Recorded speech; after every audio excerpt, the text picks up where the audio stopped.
The auditorium hovered in low orbit above the turquoise-hued moon of Itara Prime, its polished crystal domes glinting under twin suns. Inside, hundreds of alien students, feathered, scaled, chitin-armored, crowded tiered seats that curved like a nautilus shell. Holographic display units shimmered between them, waiting to capture every nuance of the professor's latest lecture. Professor Zeltarn floated to the center of the dais, his 6 limbs folding neatly beneath his bulbous torso.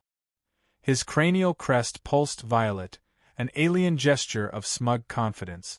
With a slow flick of one appendage, the lights dimmed and the lecture began. Civilization, Zeltarn announced, his voice a chorus of layered tones, is a spectrum. At one end, order, reason, advancement. At the other, chaos, emotion, regression. Today, we examine a species tragically mired in the latter. The display shimmered to life, projecting Earth in slow rotation. Images followed. Crumbling cities, battlefield explosions, protesters screaming in the rain. The audience murmured with distaste. This is humanity. A species that solved hunger only to invent dietary trends. That broke the sound barrier before settling racial equality. They burn their planet to power their toys. Emotion governs their logic. Passion overrules data. Violence precedes diplomacy. But most critically, he paused for effect, letting a tendril stroke the air. They believe themselves exceptional. Polite laughter rippled through the amphitheater. Zeltarn's crest dimmed to gray-blue, indicating solemnity. To illustrate the depth of their delusion, I have procured a specimen. A low hum resonated through the hall as a containment field shimmered to life. Suspended inside was a man, late 30s, tall, disheveled but alert. His clothes were Earth standard. Dark trousers, wrinkled shirt, a university lanyard still looped around his neck. He blinked slowly, mouth set in a tight line. "Allow me to introduce Elias Monroe," Zeltarn intoned. Human linguist, AI ethicist, selected not for brilliance, but for average cognitive representation. Let us begin. The force field adjusted, allowing Elias to stand. His feet hit the floor with a faint echo. He glanced around the alien faces, then settled his gaze on the professor. "Where am I?" he asked. "A classroom," Zeltarn replied. "One where you are the subject, not the student." Elias frowned. "I see. Kidnapped, humiliated, and expected to perform." "Observed," the professor corrected. "This is purely academic." "For you, maybe," Elias muttered, rubbing his wrists. Zeltarn pivoted to face his student. "Let us begin with a simple query. Human, why does your species persist in self-destructive behavior despite clear empirical evidence?" Elias arched a brow. "You'll have to be more specific." Laughter again. The professor allowed it, even encouraged it. He leaned closer. "War. Greed. Tribalism. You divide yourselves by melanin levels and geography. How do you justify such primitive impulses?" Elias studied him a moment. "Then, we don't justify them. We recognize them. Understanding the flaw is the first step toward addressing it. You mistake awareness for approval." "Ah," Zeltarn said. "So you are aware your species is defective?" "No," Elias said calmly. "We're aware we're evolving." A flicker of amusement lit the professor's bioluminescent throat sacs. "Tell me then, what do you consider humanity's greatest achievement?" "Our refusal to stay the same," Elias answered. That earned a few curious glances from the students. Zeltarn's tone darkened. "And yet, you unleash weapons that scar planets. You burn forests for economy. You elect leaders who mock science. Is this the evolution you're so proud of?" Elias's jaw tightened, but his voice remained level. "You've cherry-picked our worst days. If a civilization is judged solely by its failures, yours must be spotless." The amphitheater fell unusually quiet. Zeltarn twitched. "This isn't a debate, human." "No," Elias agreed. "It's a demonstration. But I wonder, who is it really for?" The question hung in the air like static. Elias turned to the students. You're all here to learn about humanity. But you're being taught by someone who's never been one of us. You're watching filtered history, not lived experience. One of the students, a slender insectoid with translucent wings, clicked a query in her native tongue. The translation echoed, "Is it true you created machines that think?" "Yes," Elias replied. "Some think better than we do. But we gave them ethics, empathy, limit. Not because we're perfect, but because we try." The professor cut in sharply. "They also enslaved sentience and nearly destroyed your cities. And we reprogrammed them," Elias shot back. "Just like we changed our laws, our norms, our very minds. Because growth is painful. But stagnation is worse." The tension in the room grew taut. Elias turned back to Zeltarn. "You see chaos in us because you've forgotten what struggle feels like. You think we're beneath you because we bleed to grow. But maybe you've mistaken stillness for superiority." Zeltarn's crest pulsed erratically, flickering between purple and gray. "Enough," he growled. "Your presence here was a courtesy." Elias smiled for the first time. "No. It was your mistake."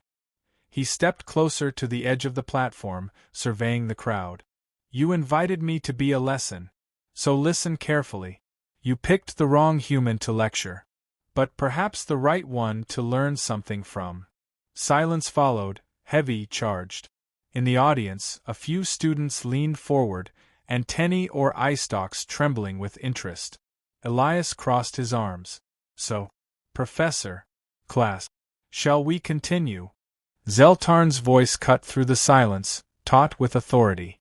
"You presume too much, human. This is not a forum for philosophical rambling." Elias didn't flinch. "Then maybe that's your first mistake, confusing control with clarity." The alien professor's pupils narrowed into slits, his bioluminescent crest flickering a dangerous red. A murmur rose from the amphitheater. The students weren't used to seeing Zeltarn challenged, much less by what he'd called a specimen.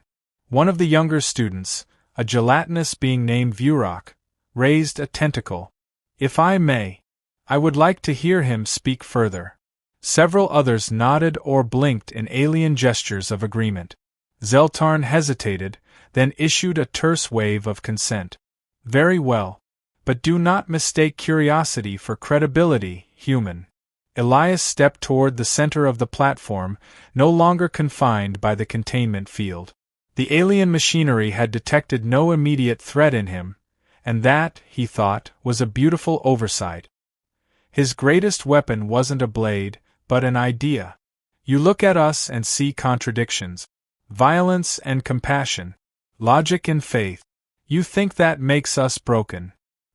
He glanced at the sea of unfamiliar faces. But contradiction is not a flaw. It's fuel. A student with fractal-shaped eyes buzzed a question. You speak as if chaos is strength. How can a species thrive without control?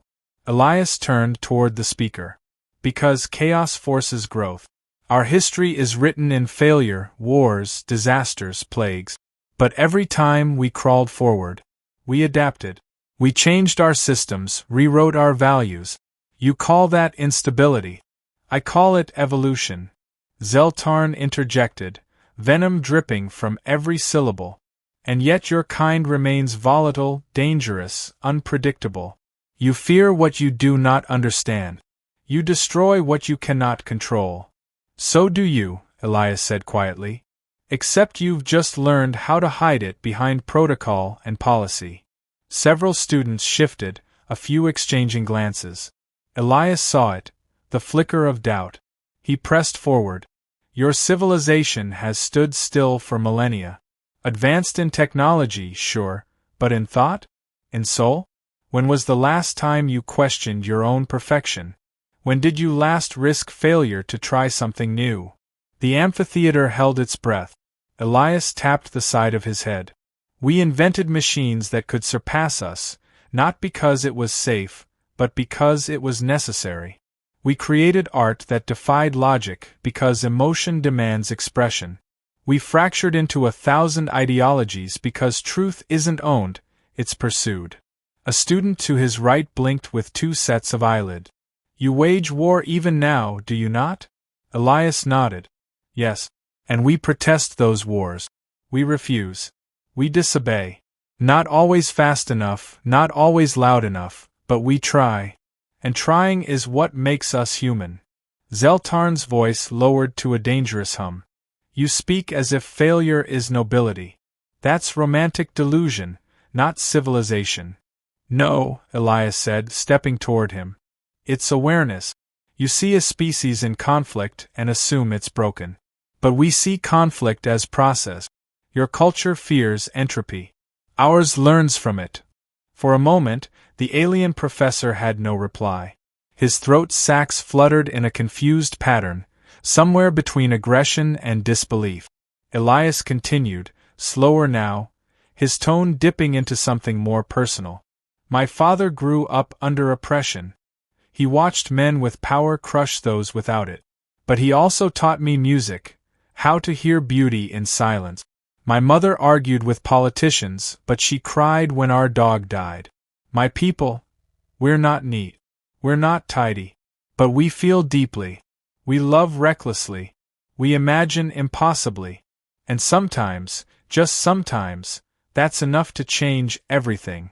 Something unspoken passed through the room. A stillness. Even the air seemed to hold back.